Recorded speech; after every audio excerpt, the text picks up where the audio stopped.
G'day everyone. So yesterday, Charlotte and I, we made a little video together whilst in a Geelong hospital. It was a nice, quick, simple one, and it was about something that her and I, we say and think a lot. Epilepsy sucks. Right, now, what I want to come on today and say is that we're actually quite lucky. I want to say that quite clearly, we are very, very lucky. That kid, Charlotte, she has the most beautiful and contagious smile. Her laugh. Yesterday, she's in the hospital there. Once we'd finally sort of, gotten a little bit better, gotten a bit more life back into her, she's cackling away, and it made doctors and nurses come looking from everywhere to try and find out what was so funny. Charlotte, she can walk, she can dress herself, she can feed herself, she can talk with me, hell, she can even argue with me. Right? So on so many of those fronts, we are just so lucky, and I understand there's so many families out there carrying heavier loads than what we are. This is just our reality. So yesterday, it was a big, special, important day for us. It was Charlotte's first day back at school for the year, and it was Eliza's first ever kinder day of effectively orientation there.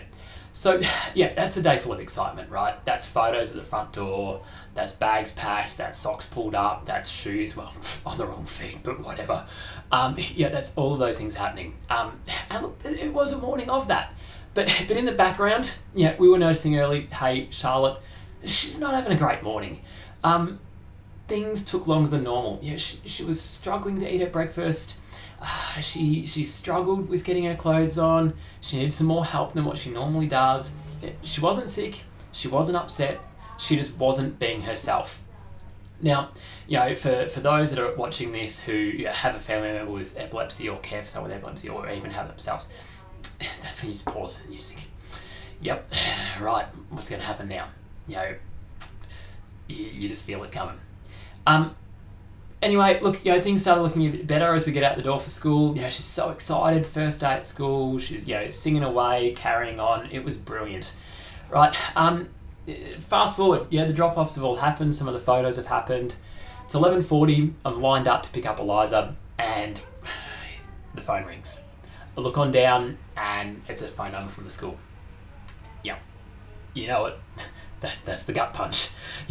Your mind races, your stomach drops, planning through the worst case scenarios already. And yet the phone, it's still ringing, right? It's first day of the year, and here it's all happening. The planning, it all comes flooding back in. The questioning, all right, okay, answering the phone, hey, is she all right? What's happened? Who's with her?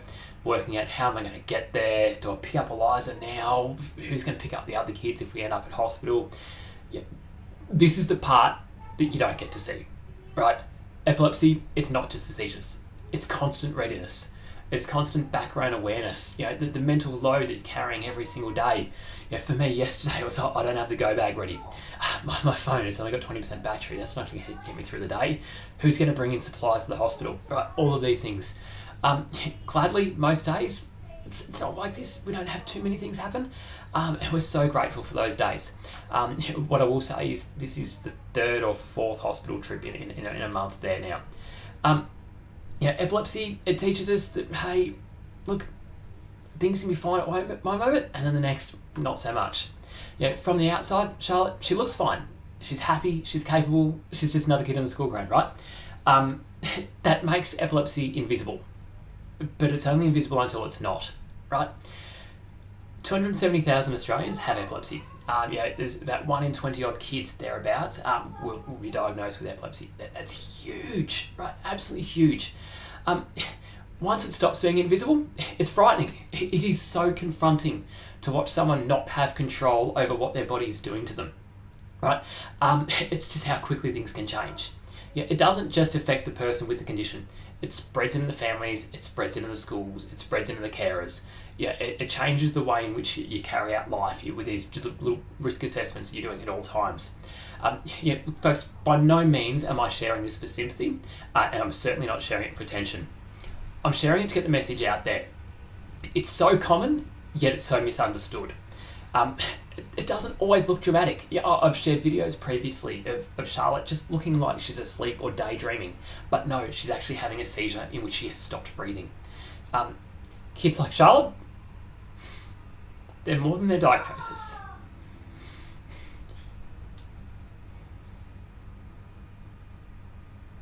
All right, talking about this, it matters.